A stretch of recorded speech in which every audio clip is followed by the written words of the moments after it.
Regardez, dans Actes chapitre 17, les versets 30 et 32.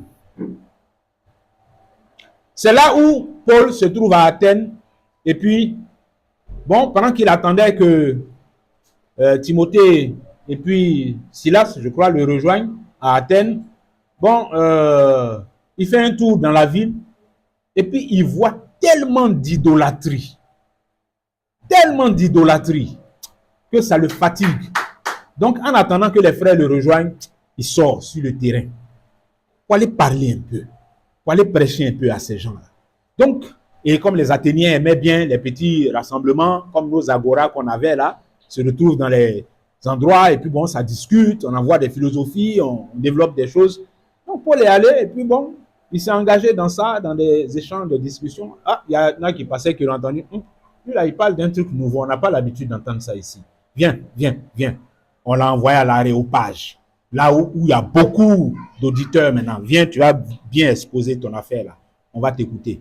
Donc, Paul explique, il parle du Seigneur, il parle du Messie, il parle de la mort de Christ, il parle de la résurrection. Et il est dit au verset 32 que lorsqu'ils entendirent parler de résurrection des morts, les uns se moquèrent, les autres dirent, nous t'entendrons là-dessus une autre fois. Nous t'entendrons là-dessus une autre fois. Ah, ton affaire de résurrection, on l'écoutait avec attention, parce que bon, je pense que Paul devait être quelqu'un d'éloquent quand même. Hein. Parce que quand on voit un peu son discours devant Agrippa même, voilà, ça c'est du haut des gammes. Hein. Donc, Paul qui est en train de discourir devant les Grecs, et puis les Grecs prennent le temps de l'écouter, ça veut dire qu'il est en train de parler bon.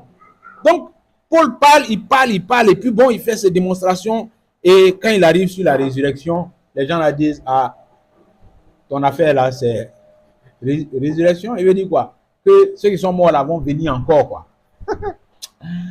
Tiens, on va t'écouter une autre fois, hein. Mon gars, allons-y. Regarde, André, il a trop de problèmes. Et un peu, ils sont partis. Ils l'ont laissé là. Pourquoi? Parce qu'il a évoqué la résurrection. Ça dit que ces Athéniens-là, ils étaient disposés à écouter tout le discours de Paul, hein, sauf ce qui concerne la résurrection. Donc, et ça, c'est ce que j'appelle l'écoute sélective, là. On prête attention, mais il y a des éléments là-dedans où on dit non, ça là, on va t'écouter une autre fois, prochainement, quoi.